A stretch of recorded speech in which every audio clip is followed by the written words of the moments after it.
తీసుకొని ఇన్ని కోట్ల మందికి జీవితాలను ఇచ్చిన మహాన్ మనిషి జైల్లో ఉండటం ఏంటనేది ఆయన మనసులో పడింది. ఆ రోజున పడి ఒక ఏదైతే మనకి కృష్ణా గోదావరి నదులు ఒక చిన్న డ్రాప్ తోనే మొదలైతాయి, అలాంటి ఒక డ్రాప్ ఒక మహా ఉద్యమంగా మార్చగలిగాడు.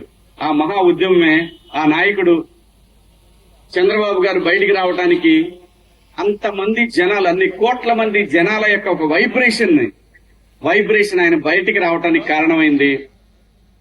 ఆ కృతజ్ఞత భగవంతుడికి ఏదైతే తను మాట ఇచ్చాడో, మా నాయకుడు ప్రజల మనిషి బయటికి రావాలని కోరుకున్నాడు. ఆ కోరిక మేరకు ఆ భగవంతుడు కరుణించి ఆ రోజున బాబు గారికి బెయిల్ రావడం, బయటికి రావడం, ఆ తర్వాత ఏం జరిగిందో మీరు అందరూ చూశారు.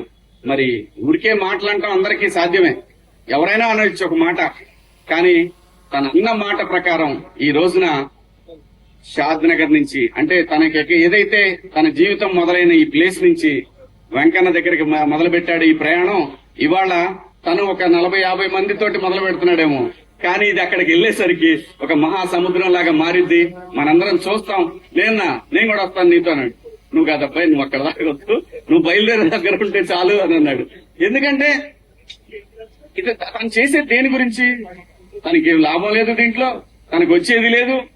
డైరెక్ట్ గా ఇక్కడి నుంచి బస్కి వెళ్ళిపోయి శుభ్రంగా ఫ్లైట్ కి వెళ్ళిపోయి దర్శనం చేసుకుని రావచ్చు. ఈజీ, చాలా ఈజీ. మాట ఇచ్చాడు, భగవంతుడి దగ్గరికి వెళ్ళాడు, దండం పెట్టుకున్నాడు, థ్యాంక్స్ చెప్పాడు, ఇది ఓకే. కానీ అలా కాదు. తను ఏదైతే అనుకున్నాడో అనుకున్న మాట మీద నిలబడాలి అనేది ఒక సంకల్పం ఏదైతే ఉంటుందో ఆ మనిషి ఇప్పుడు మనం చూస్తున్న ఈ బండ్ల గణేష్ గారు ఇంకా ఎక్కడో చూస్తాం, మనం ఇంకా వేరే లెవెల్లో చూస్తాం. ఏ మనిషికైనా అంతేనండి, నాట్ ఓన్లీ బండ్ల గణేష్ గారు, ఎవరైనా సరే ఇక్కడ నిజాయితీ ఉండాలి. ఇక్కడ నిజాయితీ ఉంటే నేచర్ మనతో వస్తుంది, సమాజం మనతో వస్తుంది. అలా గణేష్ అన్న ఈ రోజు మొదలుపెట్టినటువంటి ఈ ప్రయాణం మనం చివరి వరకు కూడా వెంకన్న తోడుగా యావత్ 2 రాష్ట్రాల తెలుగు ప్రజలు ప్రపంచంలో ఎక్కడైతే ప్రపంచ వ్యాప్తంగా ఒక ఉద్యమాన్ని క్రియేట్ చేయగలిగాడు ఆ రోజున, ఆ ప్రపంచ వ్యాప్తంగా ఉన్న తెలుగు ప్రజలందరి ఆశీస్సులు గణేష్ అన్నకుంటాయి.